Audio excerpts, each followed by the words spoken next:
Aquí ven ustedes la clasificación del IMC, del índice de masa corporal, según los puntos de corte de la OMS, que lo vamos a desarrollar durante la clase, ¿no? Fíjense, dice normal es cuando está entre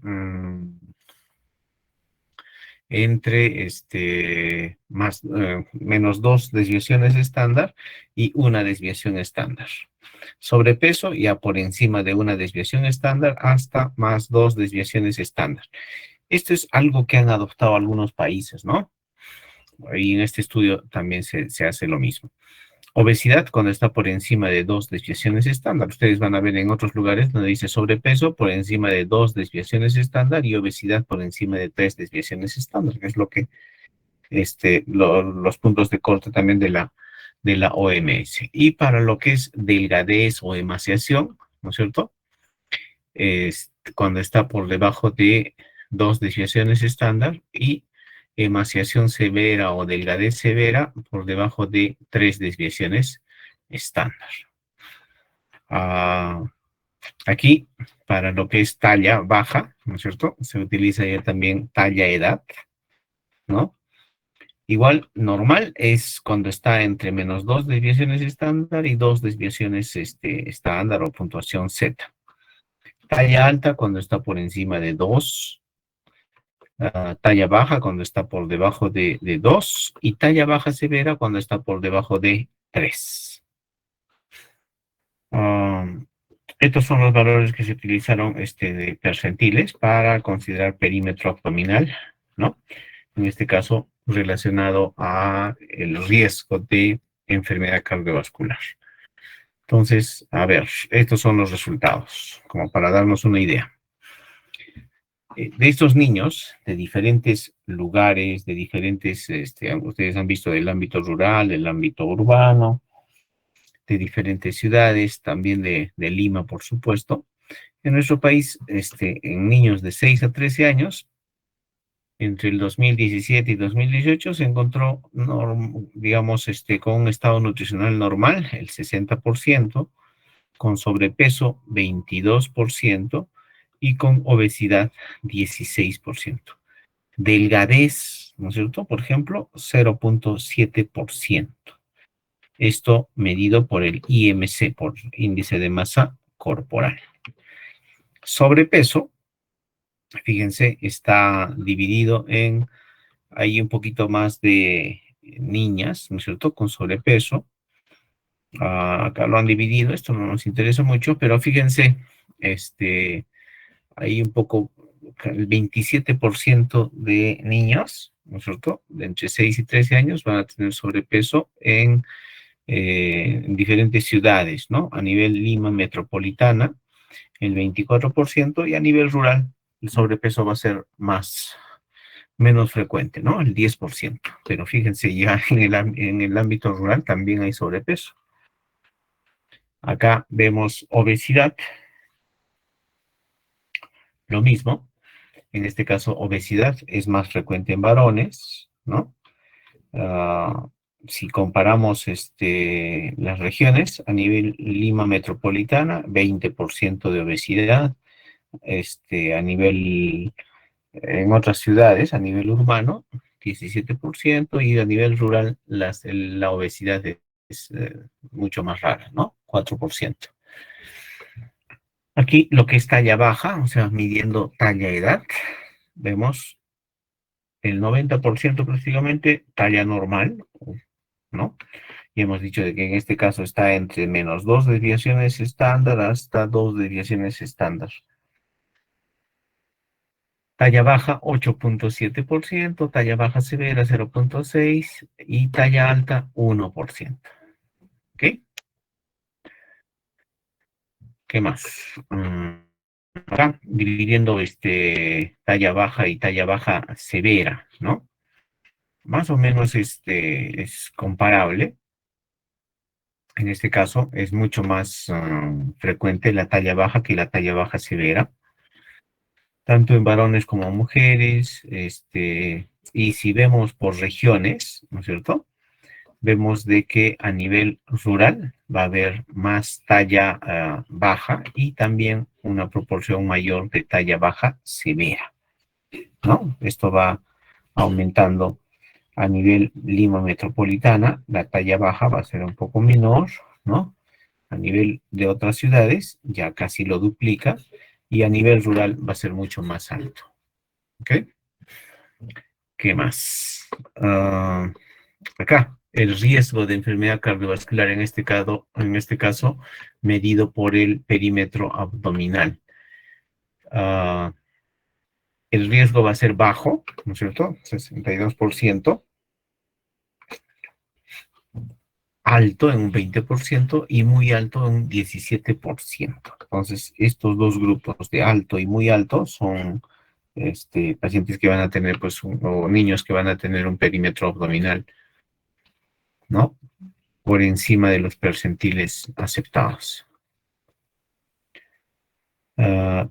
Esto igual, ¿no? En este caso ya visto comparando varones con mujeres, ¿no? Son más o menos semejantes, pero si vemos el ámbito urbano con el ámbito rural, en el ámbito rural el perímetro abdominal va a ser menor que en las ciudades, tanto en Lima como en otras ciudades, como para tener una idea. Y acá, fíjense, existe relación entre el IMC y el perímetro abdominal. ¿Ok? Entonces, por acá tenemos el perímetro abdominal y por acá el índice de masa corporal y vemos que hay relación, ¿no? Una relación más o menos lineal entre el perímetro abdominal, ¿no es cierto? Y el índice de masa corporal. Entonces, una forma también de evaluar ese riesgo cardiovascular, además del perímetro abdominal, es con el índice de masa corporal.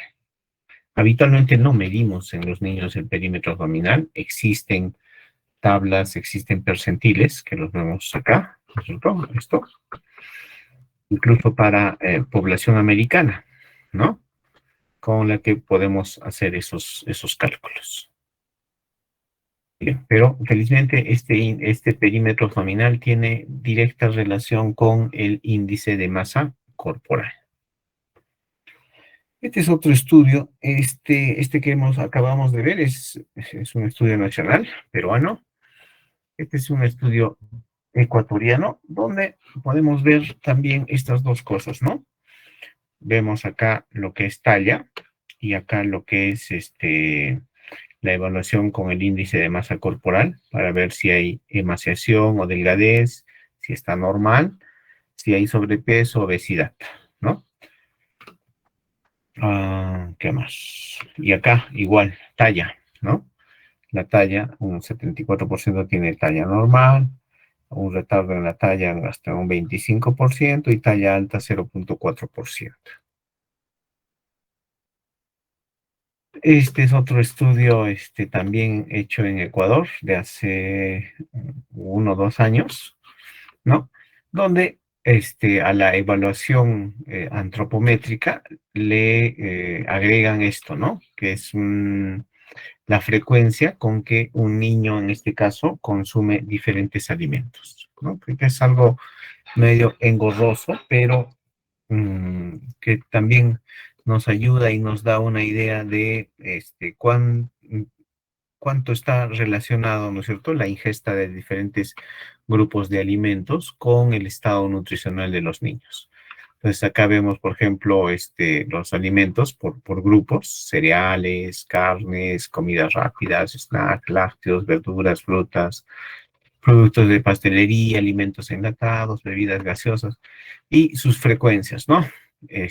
Rara vez, 1 vez a la semana, 2 veces a la semana, 4 a 6 veces a la semana, 1 vez al día, 2 a 3 veces al día, 4 a 5 veces al día, ya muy frecuente, ¿no? Entonces, esta es una encuesta en la que se ve con qué frecuencia se consumen los diferentes alimentos y esto relacionado con el estado nutricional de estos niños en Ecuador. Muy bien. Entonces, hemos visto a manera de introducción algunos estudios, en este caso un estudio en Lima y un par en Ecuador, donde se toman básicamente como parámetros, ¿no es cierto?, para la evaluación del estado nutricional, las medidas antropométricas, que, a decir verdad, es a lo que más importancia le damos, ¿no? Pero esta evaluación del estado nutricional debe empezar pues por la anamnesis, ¿no es cierto? Por averiguar a ver qué cosas ingiere un niño en este caso. Entonces, este estado nutricional va a depender, ¿no es cierto?, de la ingesta básicamente de diferentes alimentos, ¿no?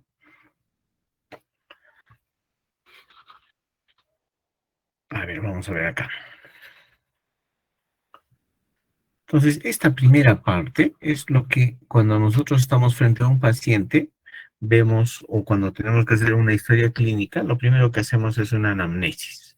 Luego hacemos un examen físico, en algunos casos algunos exámenes de laboratorio y finalmente podemos llegar a un diagnóstico.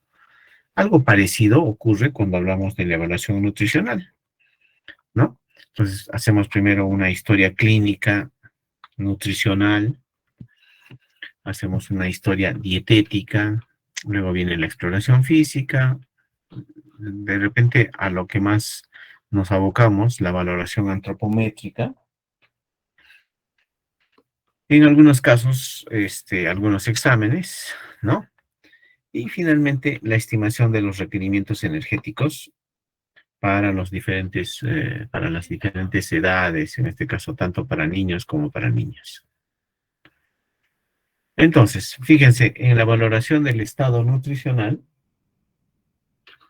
intervienen estos tres aspectos, ¿no? La anamnesis, el examen físico y los exámenes de laboratorio.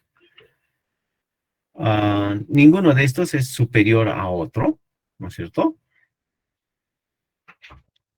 Ninguno de estos es superior a otro, pero nos van a permitir hacer un diagnóstico finalmente. Entonces, en esta parte de la anamnesis, pues, por ejemplo, tenemos la encuesta dietética, ¿no? Entonces, esta nos va a dar una idea de qué come un niño, cuánto come, cuántas veces, cómo come. Entonces, esta encuesta dietética la podemos hacer por diferentes métodos, ¿no? Como una historia dietética, el recuerdo de las últimas 24 horas, a ver qué comió en las últimas 24 horas, un registro dietético que va a ser mucho más riguroso, más preciso, ¿no? Y lo que hemos visto en este estudio ecuatoriano, por ejemplo, un cuestionario de la frecuencia de consumo, con qué frecuencia consume tal o cual alimento, ¿no? Entonces, esta parte habitualmente los médicos no lo hacemos, esto se lo dejamos a, a los nutricionistas, ¿no? Pero en realidad esta parte deberíamos hacerla también nosotros, ¿no? Como parte de la anamnesis para hacer una evaluación, un diagnóstico nutricional. Ujú. Fíjense, la historia dietética nos va a dar un patrón de consumo alimentario usual, ¿no? ¿Qué consume habitualmente? Una cantidad aproximada, el tipo y textura del alimento, si tiene tomas entre los alimentos, ¿no?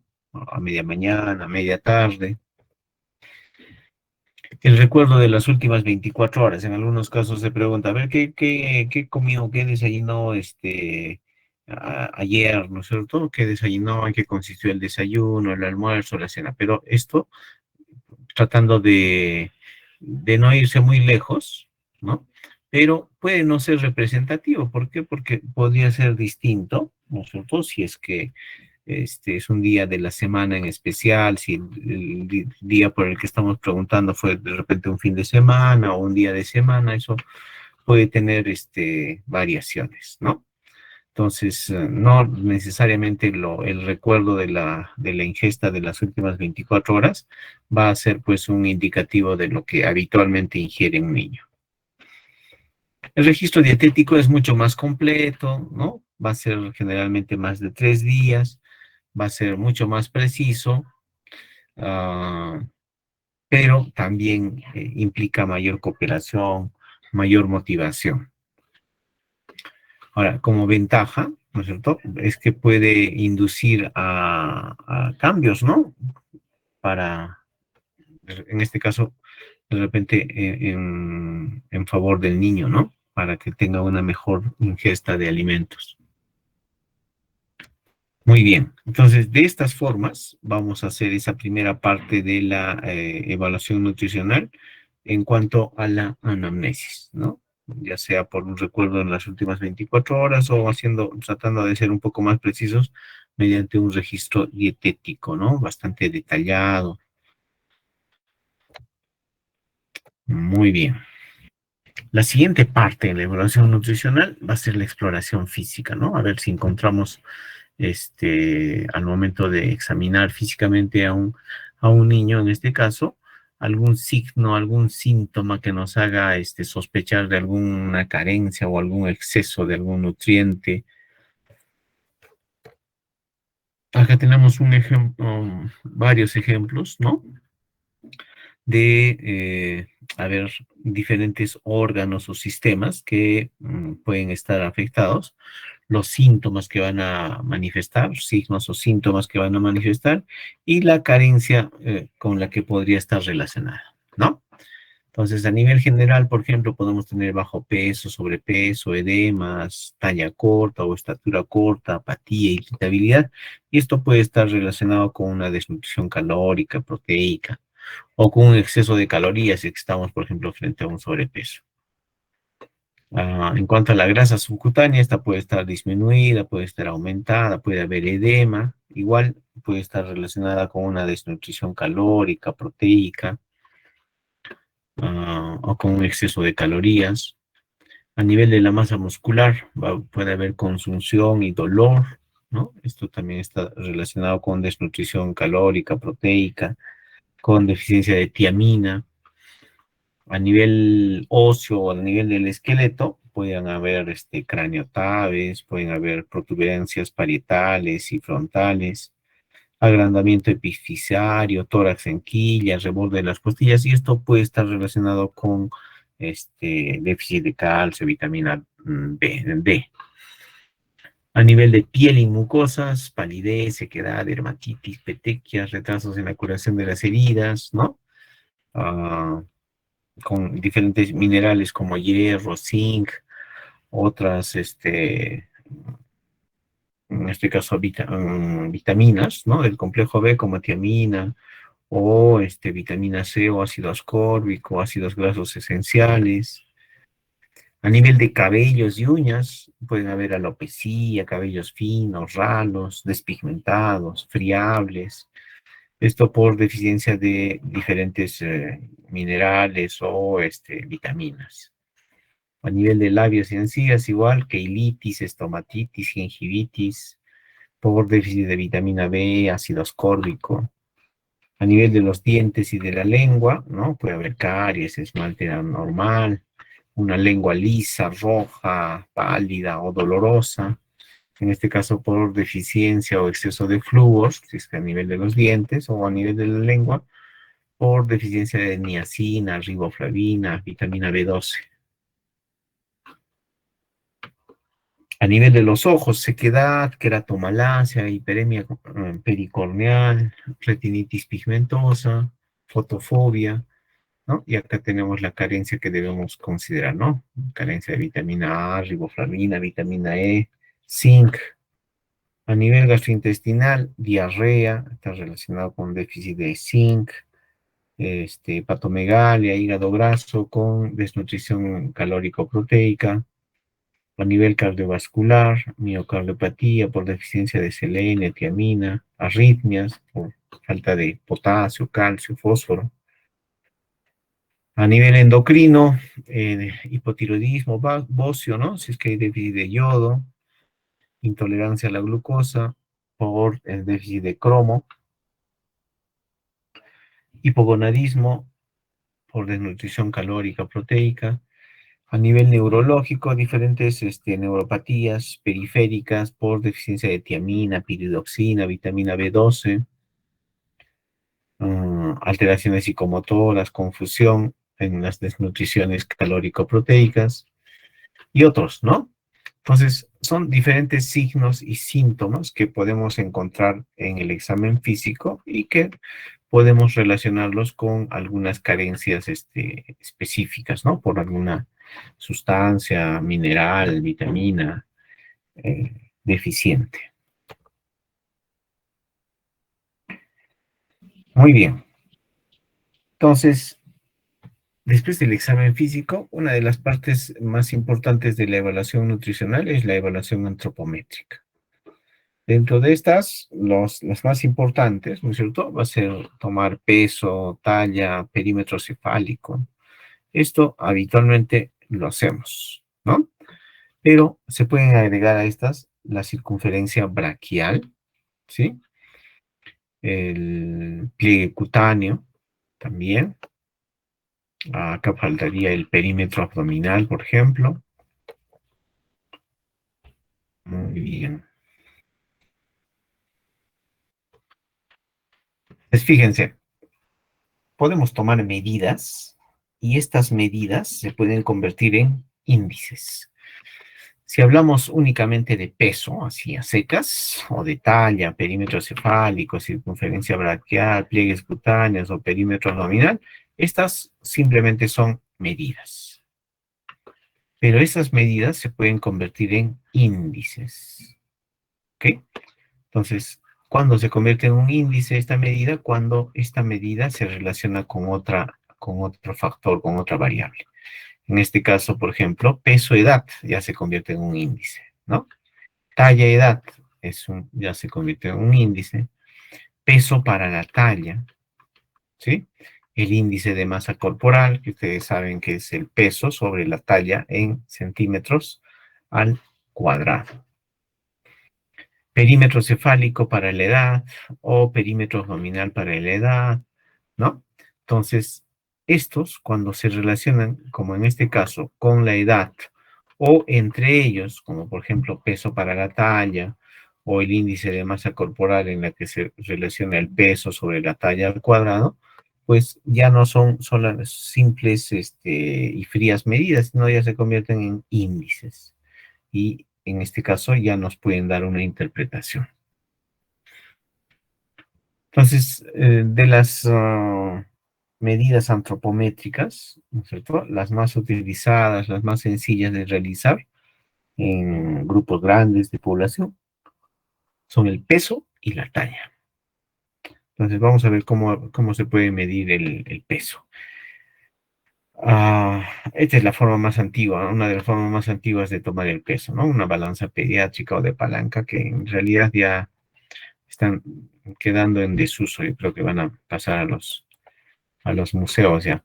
Se utiliza para lactantes. En algunos centros de salud, en los puestos todavía los van a encontrar, todavía los van a ver, ¿no? Estas balanzas de resorte o de reloj también son básicamente para trabajos en campo, ¿no? Para aquellos lugares alejados. Y bueno, actualmente las balanzas digitales son las que más se utilizan, ¿no? Tenemos estas balanzas digitales como para lactantes y esto ya para niños que se pueden mantener parados, ¿no?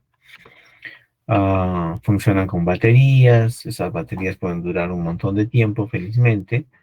Existen balanzas digitales tanto para adultos como para niños y para lactantes.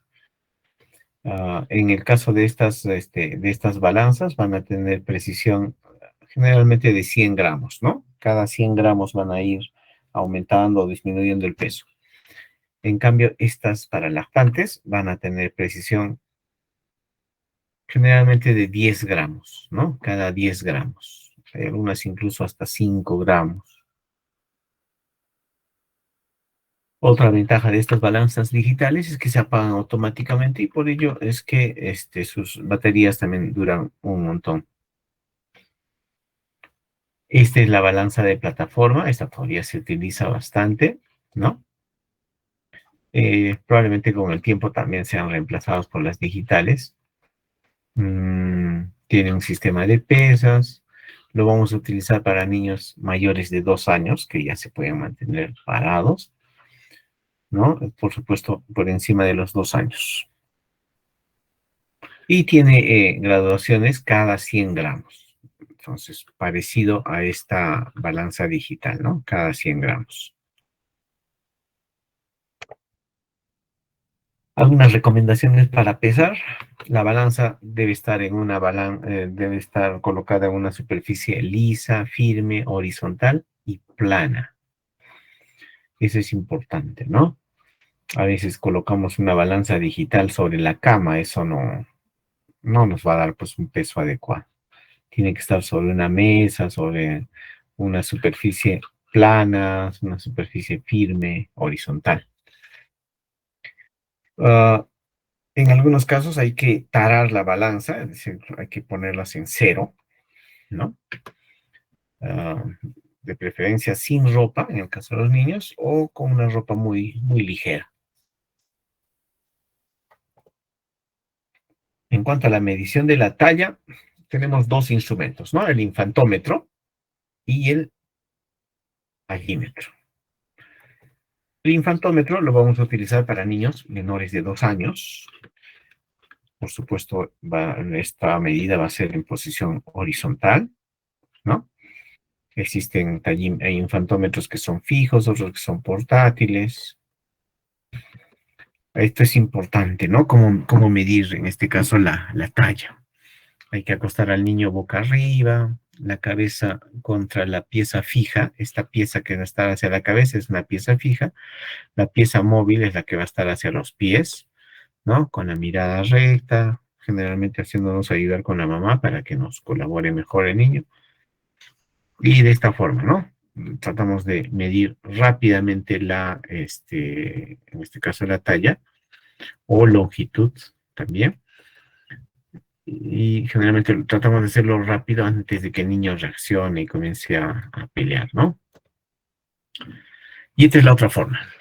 Este es el tallímetro, lo vamos a utilizar en niños mayores, generalmente mayores de 2 años, ¿no? En posición vertical y con el paciente de pie. Entonces, estas balanzas, por ejemplo, también tienen tallímetro. Entonces, podemos medir peso y talla con esta misma balanza. Y esta es la forma más correcta en que se debe tomar la talla, ¿no? Algunas cosas importantes, los pies juntos, que estén pegados ¿qué se llama? A la parte posterior, las rodillas rectas, que no estén flexionadas, la mirada al frente, ¿no? Y tratar de tener un tope en la parte superior que esté a 90 grados para tener una talla lo más precisa posible. Entonces, ya hemos dicho de que el peso y la talla son las medidas antropométricas que más se consideran en los estudios. Pero no debemos olvidarnos de que también hay que medir el perímetro cefálico, ¿no? El perímetro cefálico nos va a dar una idea de qué tan grande o qué tan pequeño es una cabeza, cómo se está desarrollando el cráneo e indirectamente cómo se está desarrollando la masa encefálica o el cerebro. Entonces, para medir el perímetro cefálico, debemos medirlo por encima de las cejas, ¿no? En la parte más prominente de la región frontal, ¿no? 1 o 2 centímetros por encima de las cejas. Tiene que pasar por encima de las orejas y cubrimos la parte posterior de la cabeza por la parte más prominente de la región occipital, ¿no? De esa forma vamos a medir el perímetro cefálico. Perímetro cefálico es importante medirlo los primeros 2 años. Ese es el periodo más importante y todavía mucho más crítico el primer año. Ahora, existen tablas o gráficas para hacer seguimiento del perímetro cefálico hasta los 5 años. Aunque la verdad es que después de los 2 o 3 años ya no es una medición importante, pero existen tablas en este caso de la OMS o gráficas de la OMS para perímetro cefálico hasta los 5 años. Otro parámetro dentro de las medidas antropométricas es la medición del perímetro braquial, ¿no? No lo hacemos habitualmente como parámetros para dónde medir el perímetro braquial. Los americanos le dicen MUAC, ¿no? Middle Upper Arm Circumference, ¿no? Sería como la circunferencia del brazo superior medio, ¿no? Este, entonces, como referencias, tomamos el acromio, el olecrano, medimos esto y a la mitad, ¿no? En el punto medio de esta línea, medimos la circunferencia del brazo, así como lo vemos acá. Entonces, esto, por ejemplo, lo tenemos, ¿no? Y nos da una idea de cómo está el estado nutricional también de un niño, en este caso, midiendo la masa muscular. Va a ser como una medida indirecta de la masa muscular. Entonces, existen estas cintas, ¿no? Y vemos acá las desviaciones que puede tener. ¿Cuál es para ampliar?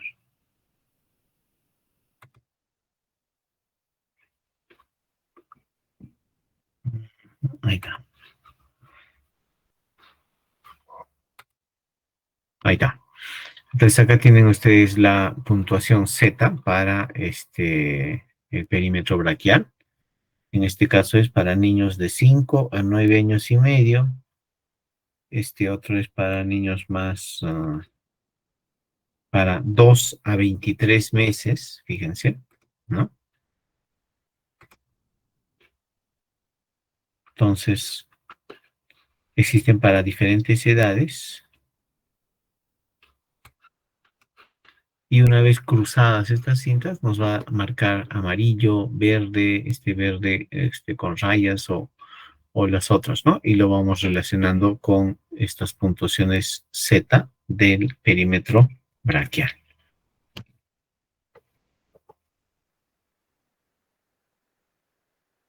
Entonces, ¿por qué es importante utilizar estos patrones de crecimiento infantil de la OMS? Básicamente para reducir la mortalidad y morbilidad en la niñez, ¿no? Detectar sobrepeso, detectar insuficiencia ponderal, ver ver el bienestar de un niño y finalmente el crecimiento. Ahora, el crecimiento en el caso de los niños no es una curva perfecta, no es una gráfica perfecta, ¿no? Existen periodos de crecimiento rápido donde el niño como que se va a estirar o va a ganar peso en poco tiempo, pero también hay periodos de detención del crecimiento, ¿no? Donde estas gráficas van a tener como unas mesetas. Ahora, este crecimiento y desarrollo del niño nos va a hablar de cómo se va desarrollando diferentes órganos y sistemas. Fíjense acá, el cerebro y el tejido linfático son de los que se desarrollan mucho más tempranamente. Hola, ¿alguien está con su micro prendido?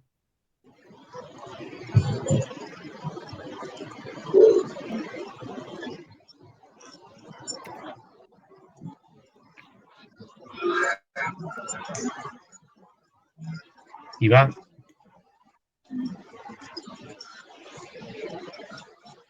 Iván, ¿puedes apagar tu micro?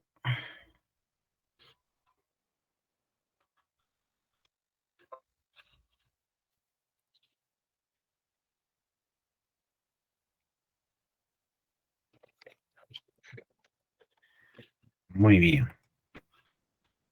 Entonces, el crecimiento, les decía, tiene periodos, ¿no? Hay periodos de crecimiento rápido y otros en los que el crecimiento va a ser un poco más lento. Entonces, hay algunos órganos como el cerebro que van a tener un crecimiento acelerado y temprano, ¿no? Fíjense acá cómo crece, ¿no? Acá tenemos la edad y cómo va creciendo, ¿no? El cerebro y la cabeza. El tejido linfático, inclusive hay un momento en que, este, va a ser mucho más, más amplio, más grande que el de un adulto y luego va disminuyendo, ¿no?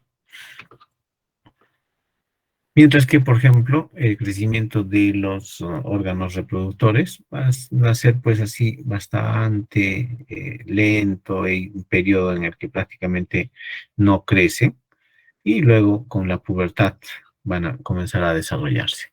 Y en general, ¿no? Este es el crecimiento y desarrollo en general.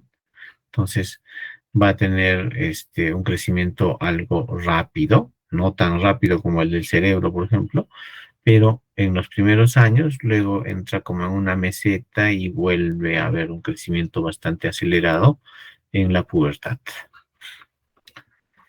Por ese crecimiento se ve afectado por fundamentalmente factores genéticos, la salud en general y la nutrición. Cuando hablamos de salud, esto quiere decir que un niño que se enferma constantemente, frecuentemente, pues va a tener alterado su crecimiento. ¿Qué más? Esto vamos a verlo. A ver, estas son las principales tablas de crecimiento según la OMS: peso para la edad, talla para la edad, peso para la talla y el índice de masa corporal. Entonces, el peso para la edad, ¿no es cierto? Refleja la masa corporal. En relación con la edad cronológica. La talla para la edad nos habla del crecimiento lineal, ¿no? Relacionado con la edad. Esto, a su vez, se relaciona con alteraciones del estado nutricional y la salud a largo plazo, ¿no? Cuando vemos alteraciones del peso para la edad, generalmente va a estar asociado con problemas más del momento, más agudos. El peso para la talla y el índice de masa corporal, ¿no es cierto? Prácticamente nos van a expresar lo mismo, ¿no? Van a relacionar el peso con la talla y nos van a dar una idea de la grasa corporal, ¿no? Que pueda tener un niño. Muy bien. Entonces, como ejemplo, acá tienen una gráfica de talla para la edad, ¿no? Acá tenemos la talla en centímetros y acá tenemos la edad. Entonces, cuando ven este 0, se refiere a la mediana. Ustedes saben de que cuando hablamos del Z-score, de la puntuación Z, ¿no? El 0 va a estar relacionado con la mediana, vale decir, con el punto central en una distribución, ¿no?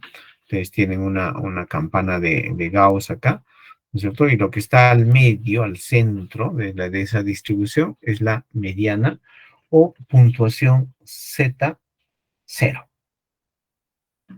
Habitualmente para las diferentes medidas antropométricas, ¿no es cierto? Lo normal va a estar entre +2 y -2. ¿Ok? Eso generalmente nos va a decir, nos va a hablar de la normalidad. ¿Ok? Entonces, por ejemplo, acá tenemos talla, edad o longitud, estatura.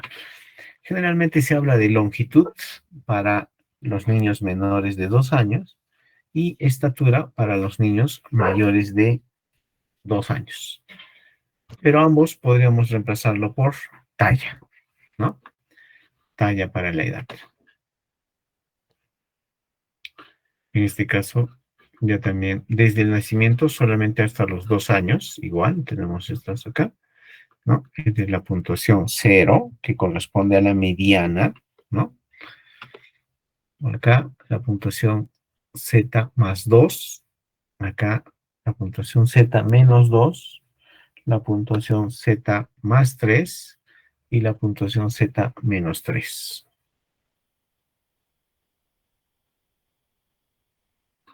Muy bien, acá este es para niños, lo mismo, ¿no?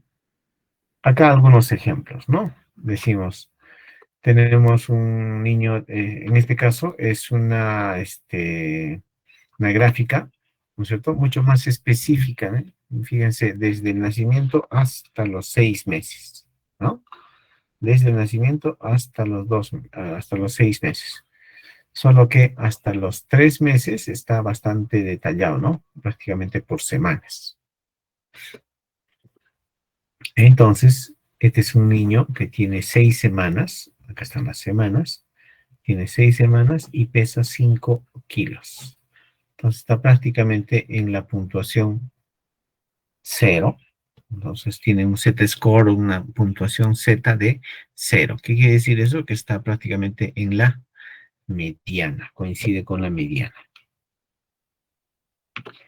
Y acá tenemos puntuación más 1, Z más 1, Z más 2, Z más 3, igual acá, Z menos 1, Z menos 2 y Z menos 3. ¿A qué corresponde esta puntuación Z? En la práctica corresponde a una desviación estándar. Entonces acá vamos a tener prácticamente una desviación estándar, menos una desviación estándar, más dos desviaciones estándar, menos dos desviaciones estándar y así sucesivamente. Fíjense, este es el seguimiento de un niño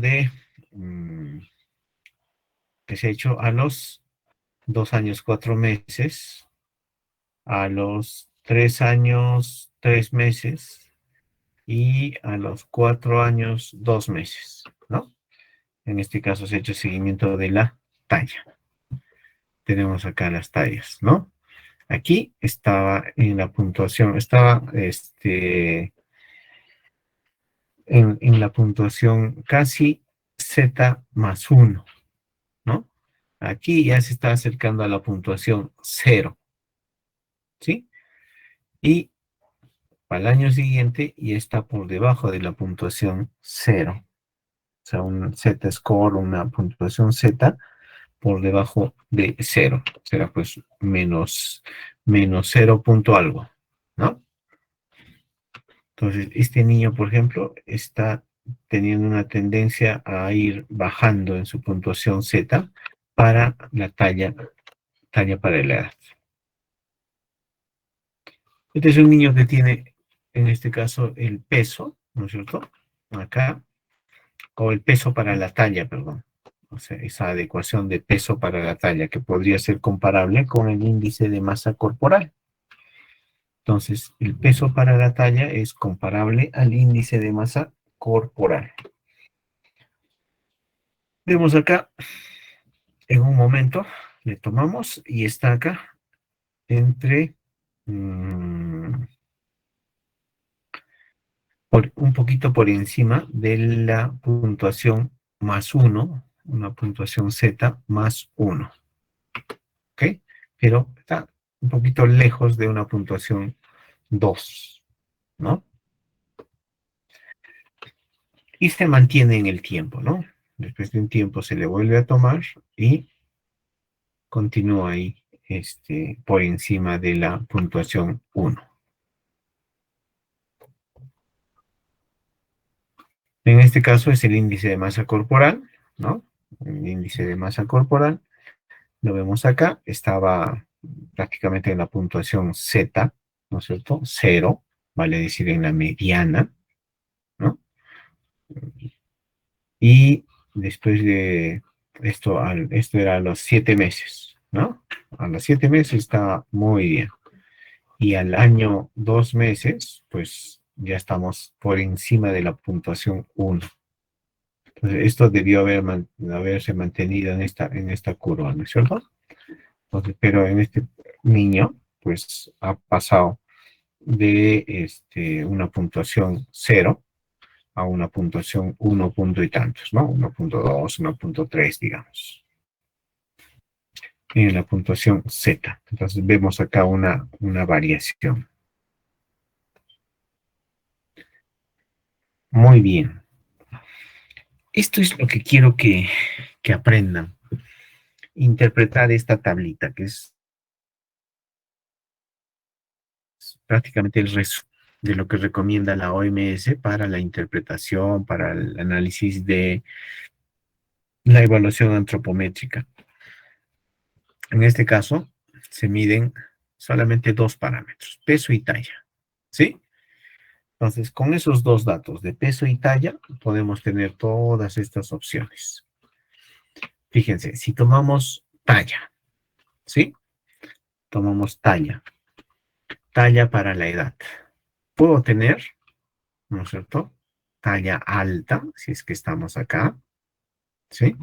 Y podría ser importante si es que, por ejemplo, los papás no son altos y un niño tiene, que se llama, una talla mayor que tienen habitual, en este caso sus papás, ¿no? En ese caso podría ser importante y habría que descartar problemas, por ejemplo, a nivel de la hipófisis. Ahora, va a ser más importante cuando esté bajo, ¿no? Entonces, vamos a hablar de talla baja o baja talla cuando la talla esté por debajo de -2 desviaciones estándar o por una puntuación Z de -2. Vamos a hablar de talla baja severa cuando esté por debajo de -3, ¿sí? Esto en cuanto a la evaluación, a la interpretación de la talla para la edad. Luego vemos acá peso para la edad. Cuando hablamos de peso para la edad, si está normal, bien. Si está alto, ¿no es cierto? Si está por encima de la puntuación 1, una puntuación Z1, no podemos decir nada todavía. Ahí lo dejamos, ¿no? Pero si está por debajo de la puntuación -2, Z, entonces estamos hablando de bajo peso. Y si está por debajo de la puntuación -3, Z, estamos hablando de un bajo peso severo. ¿Ok? Y acá, fíjense, tanto el peso para la talla como el índice de masa corporal llegan a medir lo mismo. Sus diagnósticos van a ser los mismos. Por ejemplo, si estamos entre +1 y -2, ¿sí? Entre +1 y -2, entonces eso va a ser normal. Entonces, si yo tengo el peso para la talla o el índice de masa corporal entre +1 y -2, eso es, diríamos que está con un peso para la talla o índice de masa corporal normal. Si está por encima de 1, entonces todavía no hay sobrepeso, fíjense, pero ya estamos con riesgo de sobrepeso, posible riesgo de sobrepeso, en ambos casos, ¿no? Tanto con el peso para la talla como con el índice de masa corporal. Entonces, si estamos por encima de 1, estamos con un posible riesgo de sobrepeso. Si estamos por encima de 2, la puntuación Z está por encima de 2, pues estamos con sobrepeso. ¿Ok? En ambos casos. Y si estamos con una puntuación Z por encima de 3, mayor de 3, estamos hablando de obesidad. Al otro extremo, si estamos con una puntuación Z debajo de -2, entonces estamos hablando de emaciación o emaciado o delgadez. Hemos visto en el primer estudio que vimos del Instituto Nacional de Salud del Niño. Y si estamos por debajo de la puntuación Z menos 3, estamos hablando de severamente emaciado, ¿no? Tanto para el peso para la talla como para el índice de masa corporal, que tanto cuando están por encima como cuando están por debajo van a tener prácticamente la misma interpretación.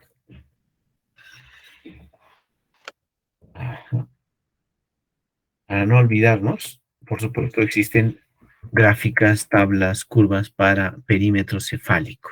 ¿Ok? Y esto es lo que vemos acá, ¿no? Ya hemos dicho de que el perímetro cefálico es importante medirlo estos 2 primeros años, ¿ya? Mucho más importante todavía el primer año, ¿sí? Pero existen tablas o gráficas como esta hasta los 5 años. La OMS tiene gráficas de perímetro cefálico hasta los 5 años.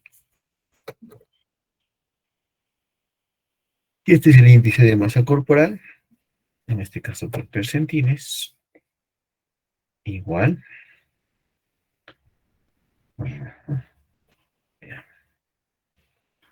Esto que hemos visto, que acabamos de ver, ¿no es cierto? Que son los problemas de crecimiento que podemos encontrar con las gráficas de la OMS.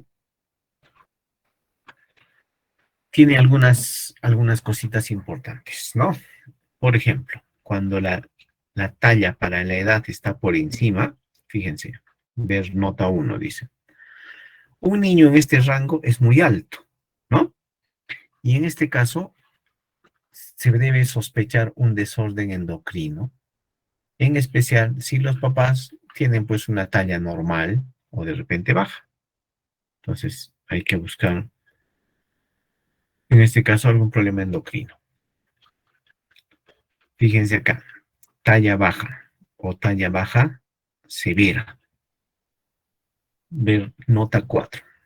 Es posible que un niño con retardo baja talla o baja talla severa desarrolle sobrepeso. A ver, ¿cuál es la explicación? Un niño que tiene talla baja, ¿sí? Y que tiene un peso normal o un peso más alto, podría tener talla baja, pero al mismo tiempo podría tener sobrepeso u obesidad. Por esa diferencia, ¿no es cierto? Si la talla está por debajo de esta mediana, en este caso por debajo de menos 2 puntuaciones Z, y su peso está normal o está elevado, ¿no es cierto? Entonces podríamos tener a un niño con talla baja y al mismo tiempo con sobrepeso u obesidad. Entonces, eso es posible. ¿Qué más? Acá, bajo peso severo. ¿Sí? Ahí no. Acá, la nota 3. Acá todavía no hablamos de sobrepeso, ¿no? Cuando la puntuación está por encima de 1, pero no llega a 2, ¿no es cierto? Hablamos de posible riesgo de sobrepeso. Posible riesgo de sobrepeso, ¿no? Es siguiente lo que dice la OMS. Sobrepeso va a ser cuando pase 2 decisiones o 2 de la puntuación Z más 2. Y si pasa de más 3, entonces sería obesidad. Pero el que está entre 1 y 2, ¿no es cierto? No tiene sobrepeso, pero tiene un posible riesgo de sobrepeso. En especial, pues si está en 1.8, 1.9, ¿no es cierto? Cerca a 2. El que está en 1.1, 1.2, probablemente tenga menos riesgo, ¿no? De sobrepeso. Pues, pero ya está veando, ya está acercándose a 2, ¿sí? Tiene riesgo mayor de sobrepeso. Entonces veamos a ver qué dice la nota 3.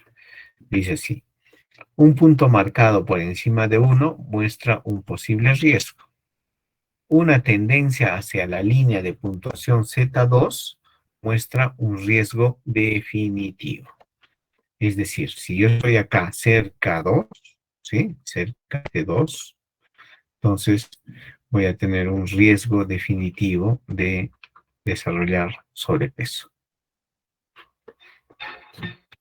Entonces, fíjense, la interpretación de estas curvas de crecimiento para el caso del peso para la talla y del índice de masa corporal van a ser los mismos. Fíjense acá, obeso, obeso, sobrepeso, sobrepeso, posible riesgo de sobrepeso, y en la parte inferior, emaciado y severamente emaciado.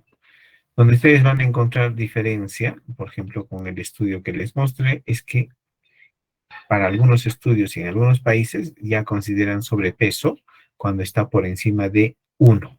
Entonces, esto que dice posible riesgo de sobrepeso, en algunos estudios y en algunos países ya se considera como sobrepeso. Y si está por encima de 2, no se dice sobrepeso, ya se considera como obesidad. Muy bien. ¿Qué más? Aproximación de la edad en la evaluación nutricional. Ya, hay que aproximar, ¿no? O sea, por ejemplo, si yo tengo, en algunos casos, si yo tengo, por ejemplo, un niño de 5 meses y 14 días, como todavía no ha llegado al medio mes, entonces lo considero como de 5 meses. Si tengo un niño, por ejemplo, de 3 años, 4 meses, 16 días, ya lo considero como de 3 años, 5 meses, ¿no? Entonces, algunas guías recomiendan aproximar, ¿no? Si se llegó al medio mes, entonces pasamos al mes siguiente, ¿no? Como acá. Pero si todavía no se ha llegado al medio mes, entonces lo consideramos como la edad inferior.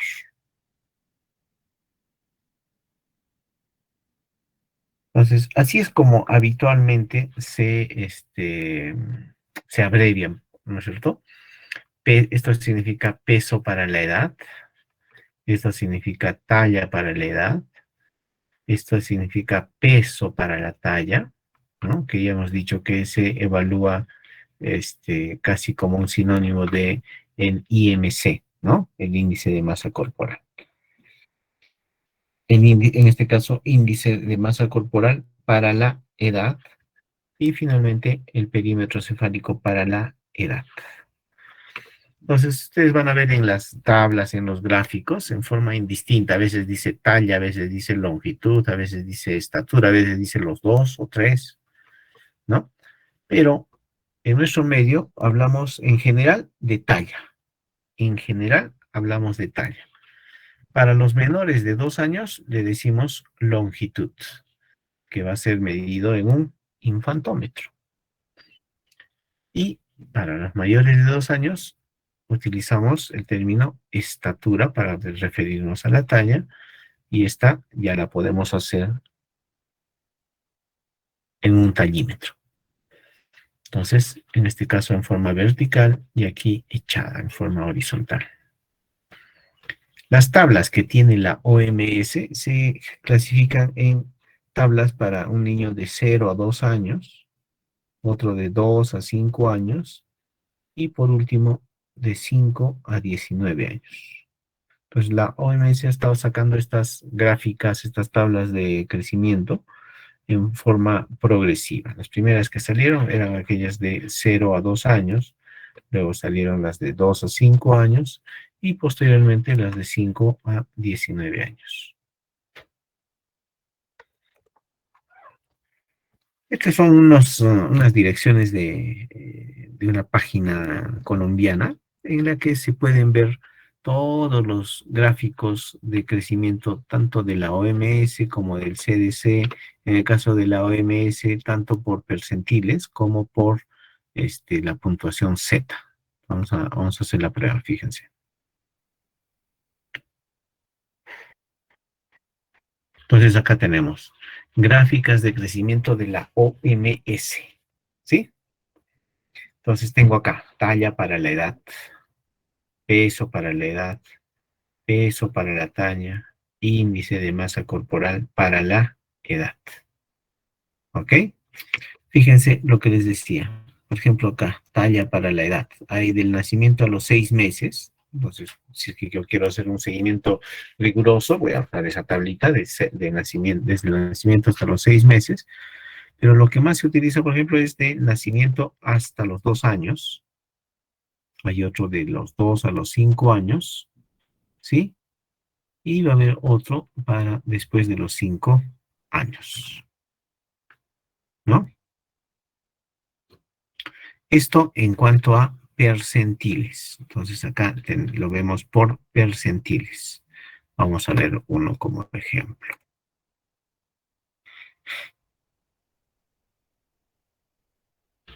Fíjense. Entonces, si queremos hacer un símil, una comparación con las tablas de la OMS, ¿no es cierto?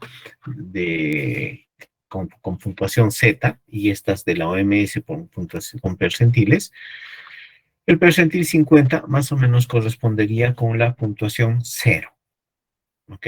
Con la puntuación Z, 0. Y estas, ¿no? En este caso el percentil 85, 90, ¿sí? Va a corresponder más o menos con la puntuación más 2. Y acá 15 o 10, ¿no es cierto? Va a corresponder a una puntuación menos 2. ¿Ok? Esto en cuanto a los percentiles, pero acá abajo tenemos la puntuación Z de la OMS, ¿no? La puntuación Z. Ah, acá está. Lo que les estaba diciendo. Hay desde el nacimiento hasta los 2 años, de 2 a 5 años y de 5 a 18 años. ¿Ok? Esto tanto para niños como para niñas. Acá tenemos talla y edad, acá tenemos peso para la edad, peso para la talla, perímetro cefálico y el índice de masa corporal para la edad. Todos con puntuación Z. Y fíjense, en el caso del perímetro cefálico, existe hasta los 5 años. Acá, por ejemplo, tenemos el índice de masa corporal para niños. Al costado está para niñas. Y acá tenemos puntuación 0, Z, 0, ¿no? Que corresponde con la mediana, ojo. Acá tenemos más 1, que quiere decir más una desviación estándar. Puntuación Z más 2 desviaciones estándar, y lo mismo para la parte inferior. Entonces, acá tenemos para niños entre los 2 y 5 años, el índice de masa corporal. Muy bien.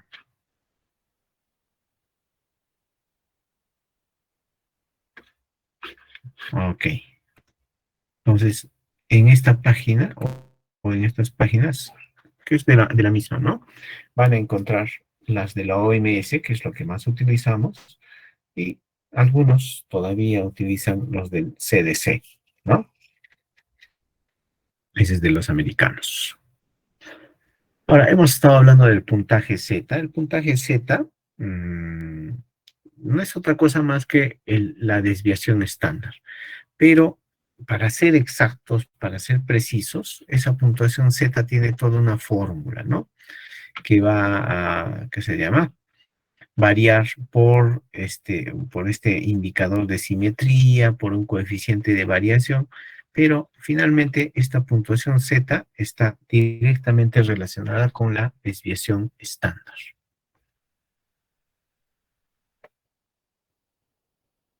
Y finalmente quería mostrarles esto.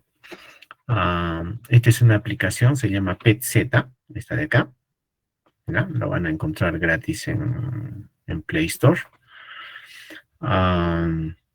Entonces ustedes ingresan acá y no solamente van a ver percentiles o las puntuaciones Z, de peso, talla y otras cosas, sino también van a ver, por ejemplo, la talla diana, van a ver los percentiles en el nacimiento, cómo calcular edad gestacional, hiperbilirubinemia, ¿qué se llama? Área de superficie corporal, cómo calcular la superficie corporal, y más abajo incluso presión arterial, esos percentiles de presión arterial, ¿no? Con bastante precisión. Entonces, fíjense, por ejemplo, acá vamos a evaluar peso, talla, índice de masa corporal, peso para la talla y de repente perímetro cefálico. Se pueden medir otras cosas como la cintura, cintura, cadera y otras, ¿qué se llama? El pliegue cutáneo, en este caso a nivel de tríceps, y un montón de parámetros, ¿no?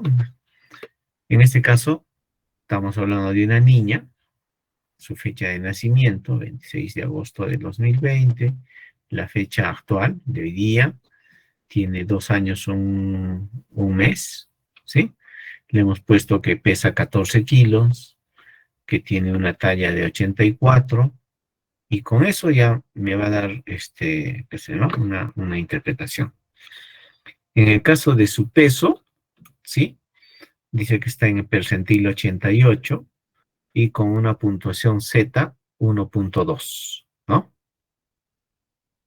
La mediana era de 12.2, o sea, la puntuación 0 es 12.2, pero en su caso pesa, ¿dónde está? 14 kilos, entonces esto corresponde a una puntuación Z de 1.20, ¿ok?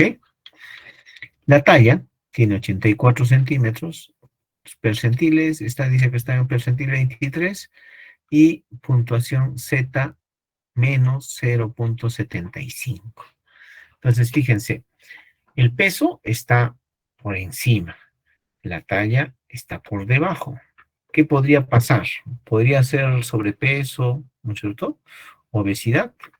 Fíjense, si vemos acá el índice de masa corporal, nos sale 19.8, que está por encima de la puntuación más 2. Puntuación Z más 2. Exactamente 2.05. Que si lo evaluamos por el peso para la talla, también está por encima de 2. En este caso 2.34, está por encima de 2. Entonces, podemos hacer de esta forma, ¿no? Una evaluación bastante rápida, solamente en este caso en el celular. Y como les decía, pueden evaluar el perímetro cefálico. Por ejemplo, esta niña de 2 años, un mes, tiene una cabecita que mide 49 centímetros, nosotros la hemos medido, ¿no? Está con un percentil de 22 y una puntuación Z de 0.77, o mejor dicho, de menos 0.77, ¿no? Está dentro de lo normal, ¿no? Está dentro de lo normal. Muy bien.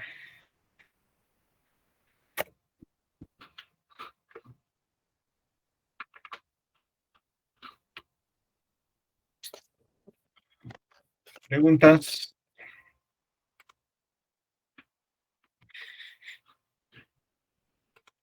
¿Me escuchan? ¿Me escuchan, chicas, chicos? Sí, doctor, sí se le escucha. Ok. ¿Alguna pregunta?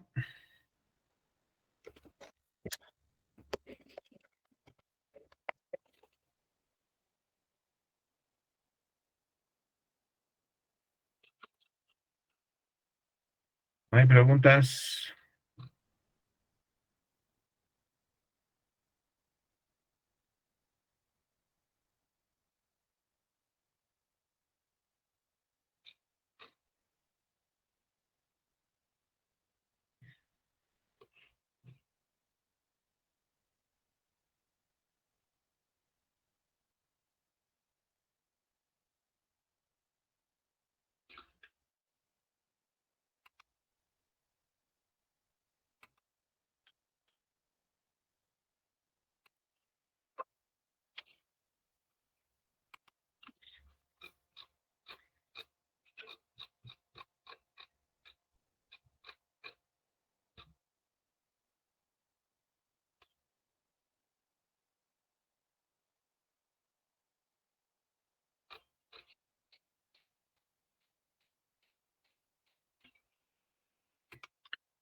Muy bien.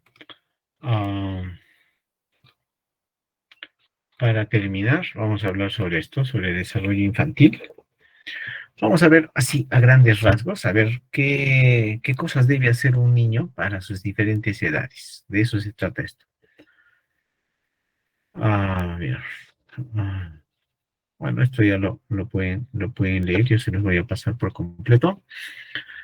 Ah, en el desarrollo integral de un niño, pues interviene la familia, la comunidad y el Estado a diferentes escalas, ¿no? La familia en un inicio, ¿no es cierto? ¿Por qué? Porque de ahí va a venir la genética, ¿no? Y la atención que va a recibir. Por supuesto, la salud y nutrición. Ya digamos, en una dimensión un poquito mayor a nivel de la comunidad, va a ser importante el entorno social, la cohesión, los servicios, la calidad, la cultura. Esto por la accesibilidad y la participación, ¿no? Y finalmente, a nivel Estado, ¿no? Las políticas, ¿qué se llama? Los diferentes sectores que van a intervenir, en este caso, salud, educación, trabajo, medio ambiente, justicia, saneamiento. Todo esto finalmente va a repercutir en el desarrollo integral de un niño. Fíjense, lo que vamos a ver es lo que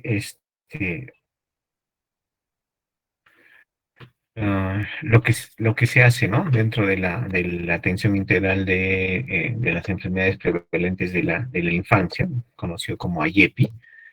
Es bastante sencillo, digamos. En un recién nacido hasta los 2 meses, fíjense, hay que ver primero si hay factores de riesgo, todos estos factores de riesgo.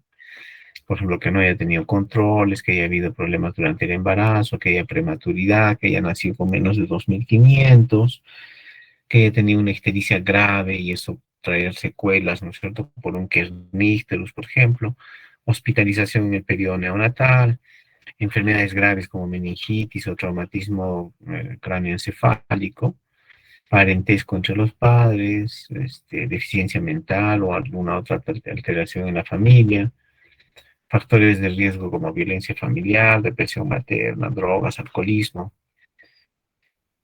Luego, como siguiente paso, hay que determinar el perímetro cefálico, ¿no? Que esté entre -2 desviaciones estándar y +2 desviaciones estándar, o lo que es lo mismo, ¿no?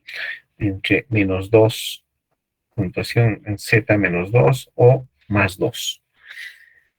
Luego hay que observar que no haya alteraciones fenotípicas, ¿no? Como hendidura palpebral oblicua, pensando en trisomía 21, por ejemplo, hipertelorismo, lo mismo, implantación baja de las orejas, labio leporino, hendidura palatina, cuello corto o largo, pliegue palmar único, quinto dedo de la mano curvo o recurvado, que lo conocemos como clinodactilia. Y estas son las cositas que debe hacer un niño en los primeros 2 meses, ¿no? En el primer mes, reflejo de moro, reflejo de succión, la postura, ¿no? Esas manitos cerradas con el pulgar escondido. Después, entre el mes y los 2 meses, vocaliza o emite sonidos, movimientos de piernas alternados, sonrisa social, de repente ya, y abre las manos, ¿no?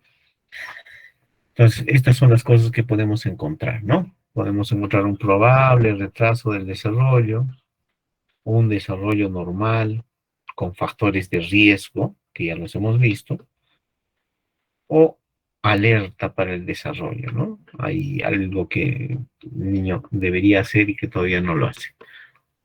O un desarrollo normal, sin factores de riesgo.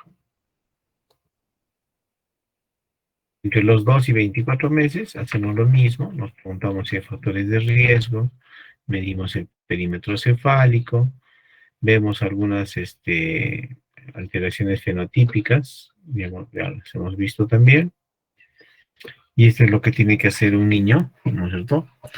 Entre los 2 y 4 meses, entre los 4 y 6, entre los 6 a 9 meses, entre los 9 meses a 12 meses, entre los 12 a 15 meses, entre los 15 a 18, entre los 18 a 24, ¿no? Esto lo tiene que hacer un niño entre los 2 y 6 años. ¿Ok? Entonces vamos viendo diferentes aspectos, cómo se va a ir desarrollando un niño, en este caso hasta los 6 años. Acá, fíjense algunos hitos del desarrollo. Al mes, ya levanta la cabecita, ¿no? A los 3 meses, se gira boca abajo. Entre los 6 a 7 meses ya empieza a sentarse, ¿no? Solo. Más o menos a los 8 meses, 9 meses, inicia el gateo, ¿no? Reconoce ya, empieza a reconocer a las personas y muestra ansiedad ante extraños. A los 12 meses se mantiene de pie con o sin ayuda y maneja unas 3, 4 palabras.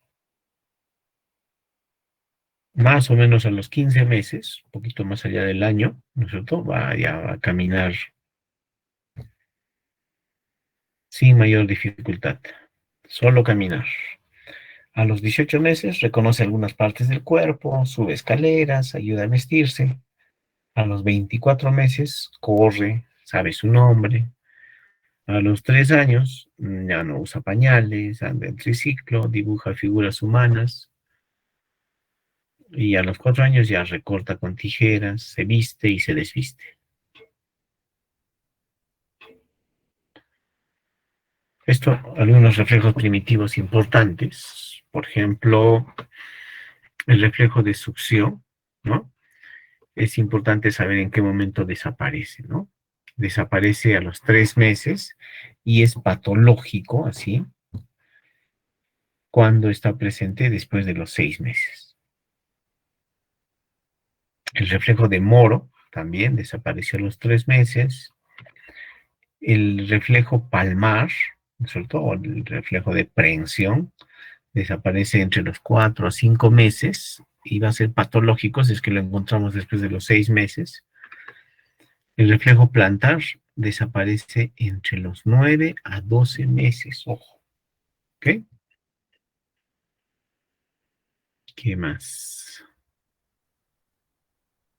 Entre los más importantes, ¿no?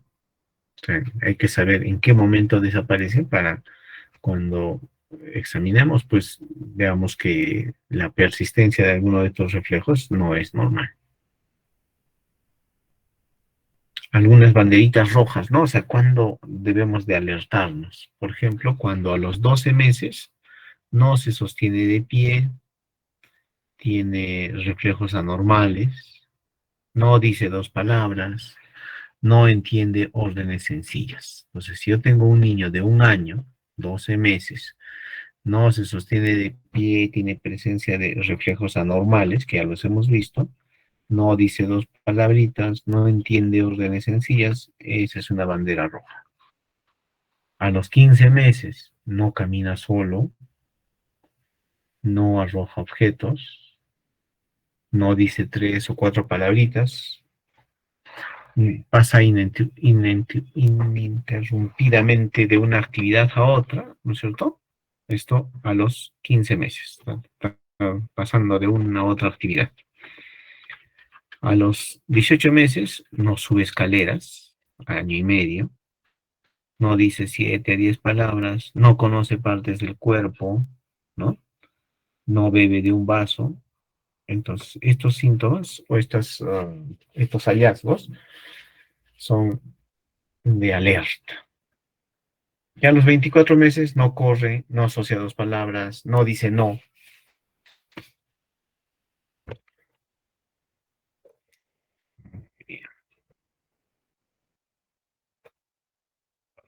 ¿Preguntas?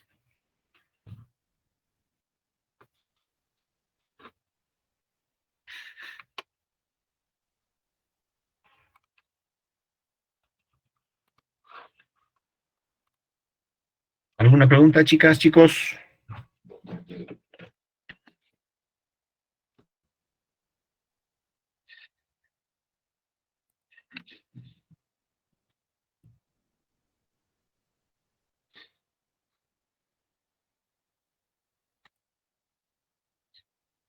¿No hay preguntas?